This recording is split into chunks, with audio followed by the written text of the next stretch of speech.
Qaamni lama guyyaan wareegamaa mooraa Koomishinii Poolisii Oromiyaa Caffee Araaraatti argamutti bakka hooggantoonni hojii mootummaa olaanoo naannichaa fi miseensonni poolisii argamanitti dhaadannoo Itoophiyaaf jecha aarsaa hundanan kaffala jedhuun kabajameera.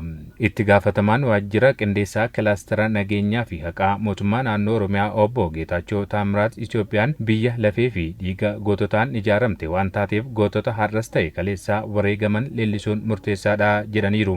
Itoophiyaan birmadummaa ishee eegdee gootota ijoollee isheetiin wareegama qaalii kaffalaniin seenaa ishee eeggattee kan turtee fi har'arra kan geessee fuuldurattis dhiiga ijoollee ilmaan isheetiin kan itti fuftu ta'a jechuudha.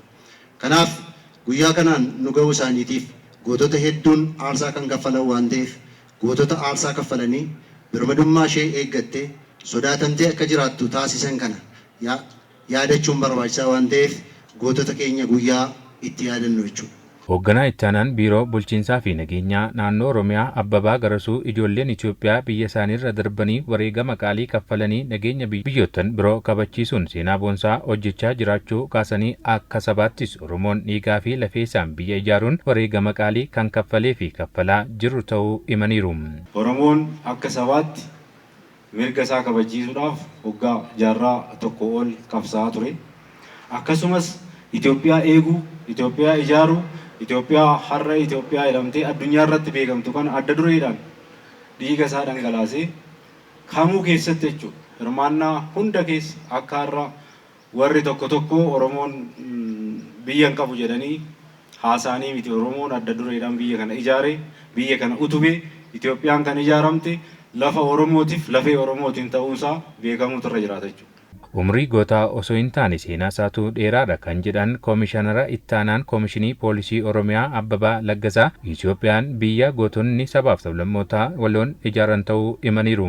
Waraana Aduwaa kaasee, waraana Maaca'u, waraana Sagalee, waraana Imbaabbuu lakkoofsa kan hin qabne kana keessatti biyyattiin kun cunqursa kana hunda keessa dhaabbattee kan as geesse lafee goototaatiin, dhiiga goototaatiin, madaa goototaatiin. Biyyi goonna hin qabne biyyan taatu, sabni goota hin qabne saban ta'u. Goonni lafarratti umurii dheeraa miti kan inni qabu. Seenaa guddaa fi seenaa dheeraadha kan isaa. Umurii isaa gabaabaadha.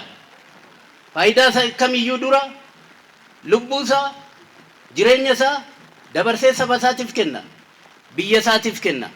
Qarree fi qeerroon Oromoo qaamolee nageenyaa waliin ta'uun hawaasni nagaan bahee akka galuuf qindoominaan hojjechuun murteessaa ta'uu Koomishinara ittaanaan Koomishinii Poolisii Oromiyaa Abbabaa Laggasaa yaadachiisaniiru.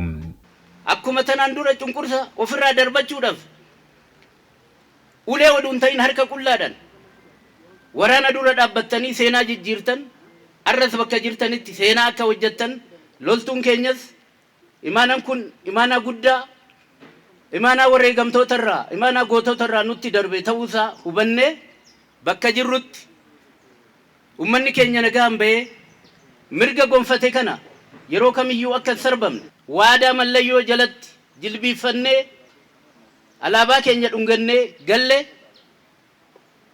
sakandii takkaafillee oduun daganne akka itti fufsiiftan maqaa kootii fi maqaa Koomishinii Poolisii Oromiyaatiin imaanan adaraasiniin jechuun barbaada.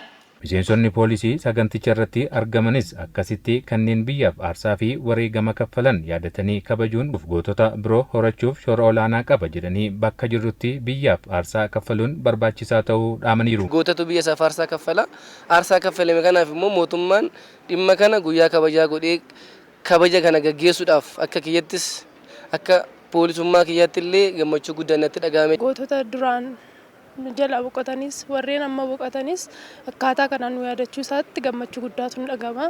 Haaluma kanaan immoo nutis itti jabaannee itti cimnee itti fufna jirrutti. Namni amma jiru kunis gootota darbanirraa baratanii seenaa goota hojjechuun biyya keenyaaf dhaabbachuun Oromiyaadha dhaabbachuun Oromiyaarra darbe Itoophiyaadha dhaabbachuun addunyaadha dhaabbachuun gootummaadha. Biyyattii fuulduratti dabarsuuf jedhanii nu jedhanii wareegaman baay'eetu jiru.